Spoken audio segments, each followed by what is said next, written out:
అందరికీ నమస్కారం. నిన్న నల్లారి కిరణ్ కుమార్ రెడ్డి గారు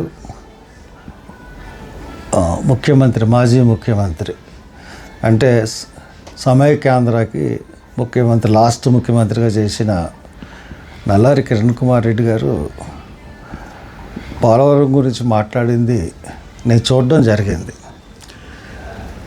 ఆయన ఎత్తిన అంశాలు ప్రజలు కళ్ళు తెరిచేటట్లుగా కనిపిస్తూ ఉన్నాయి. ఈ రోజున ఎందువల్లంటే పునర్విభజన చట్టం అన్నది ఆయన హయాంలోనే జరిగింది. ఆ చట్టం గురించి లోతుపాతులన్నీ ఆయనకు తెలుసు. ఇప్పుడు ఈ పోలవరం నేషనల్ ప్రాజెక్టుగా ఇవ్వాలన్నది ఆ రోజు మన డిమాండ్, మన రాష్ట్రం డిమాండ్. దాని ప్రకారమే నేషనల్ ప్రాజెక్టు కింద ఇచ్చారు. దాన్ని చంద్రబాబు నాయుడు గారు నేషనల్ ప్రాజెక్ట్ని వాళ్ళు గవర్నమెంట్ ఆఫ్ ఇండియా కట్టకుండా మేమే కట్టుకుంటాం అని చెప్పి తీసుకున్నాడు. తీసుకున్న తర్వాత ఇప్పుడు పరిస్థితి ఏంటంటే ఆయన చెప్పిన దాంట్లో చాలా ముఖ్యమైన పాయింట్లు.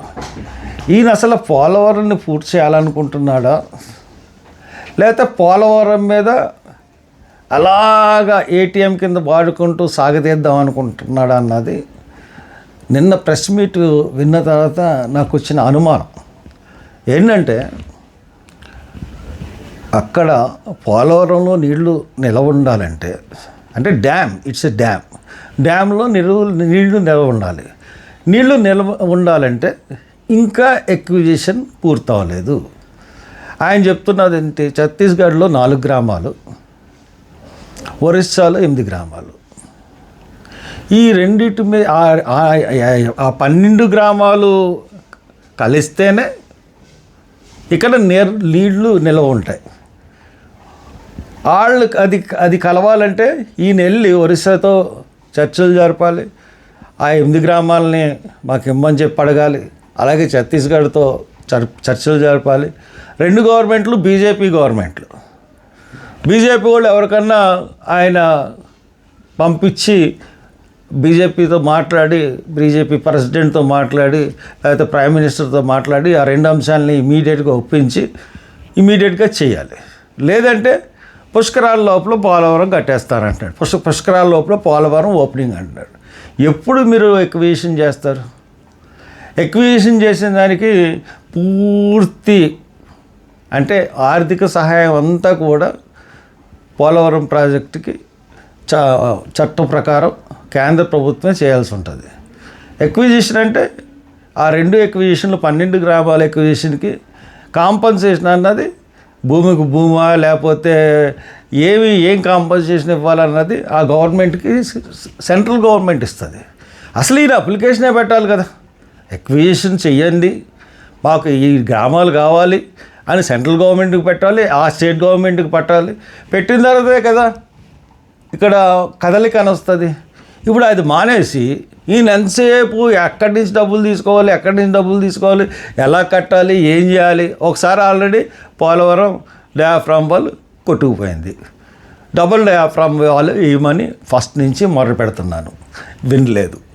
తర్వాత అది డయాఫ్రామ్ వాల్ భూమి రాతి పొరల మధ్య నుంచి రావాలన్నాం, కానీ వీళ్ళు ఇప్పుడు చేసిన విధానం బట్టి ఇంకా కొంత ఇన్ఫర్మేషన్ రావాలి నాకు, దాన్ని బట్టి పైన నుంచే చేశారు. తర్వాత వీళ్ళు ఎంతో వెచ్చించి వ్యవప్రయాసాలకు వచ్చి కాపర్ డ్యాములు కట్టారు.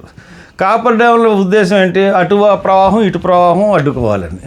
కానీ అటే వచ్చిన ప్రవాహం అడ్డుకోలేక అసలు ఈ మన ఎంత హెచ్పి పెట్టారంటే వాటర్ తోడడానికి కన్నీ వినయరకని రీతిలో వాటర్ పంపులు పెట్టి నీళ్లు పారబోసి అప్పుడు కట్టడారు. అంటే వచ్చిన వరద, లాస్ట్ ఇయర్ వచ్చిన వరద అంతటిని కూడా పంపుల ద్వారానే బయట పారబోసారు తప్పితే కాఫర్ డ్యామ్ వల్ల ఎటువంటి ఉపయోగం లేకుండా చేశారు.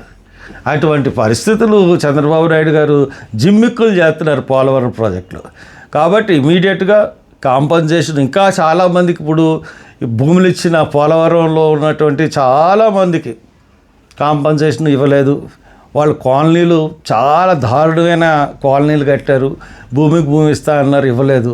కాంపన్సేషన్ అన్నది రాష్ట్ర ప్రభుత్వం కేంద్ర ప్రభుత్వం ఇచ్చినప్పుడు మీరు సరైన రిపోర్ట్లు ఎందుకు సబ్మిట్ చేయట్లేదు? మీరు ఎందుకు కాంపన్సేషన్ క్లియర్ చేయట్లేదు? మీరు ఇమీడియట్గా కాంపన్సేషన్ క్లియర్ చేయండి, క్లియర్ చేసి రైతులను ఆదుకోనండి. తర్వాత బచావత్ ట్రిబ్యునల్ ప్రకారం మహారాష్ట్రకి, కర్ణాటకకి, ఒరిస్సాకి కూడా మనం నీళ్ళు ఇవ్వాల్సి ఉంటుంది. కర్ణాటకకి, మహారాష్ట్రకి నీళ్ళు ఇవ్వాల్సి ఉంటుంది, కృష్ణా వాటర్స్. కాబట్టి ఆ బచావత్ ట్రిబ్యునల్ ప్రకారం పోలవరం నుంచి కూడా కొంత నీళ్ళు ఇవ్వాల్సి ఉంటుంది. దాని ప్రకారం ఇచ్చిన తర్వాత మన రైతు హక్కులు మనం కాపాడే పని చేయాలి. అదే నిన్న ఆయనకు చాలా క్లియర్గా చెప్పాడు. కాబట్టి నేను చెప్పేది ఏంటంటే చంద్రబాబు నాయుడు గారికి ఇమీడియట్గా చర్చలు జరపండి, ముందు ఎక్విజిషన్ చేయండి. ఎక్విజిషన్ చేస్తేనే మనం పోలవరం 41 అడుగులు ఎత్తు కట్టుకోగలుగుతాం. నీళ్లు నిల్వ ఉంటుంది. నీళ్ళు నిల్వ ఉంటేనే మనకి మొత్తం వైజాగ్ వరకు వెళ్తుంది, హైదరాబాద్ వరకు వెళ్తుంది.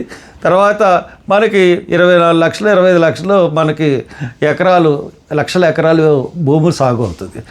ఏమీ చేయకుండా మీరు డ్యాము మీరు ఈ రకంగా కట్టి ఆ గ్రామాలను కూడా మీరు ఎక్విజిషన్ చేయలేకపోతే మీరు పుష్కరాలు కాదు, నెక్స్ట్ పుష్కరాలు కూడా కట్టలేరు.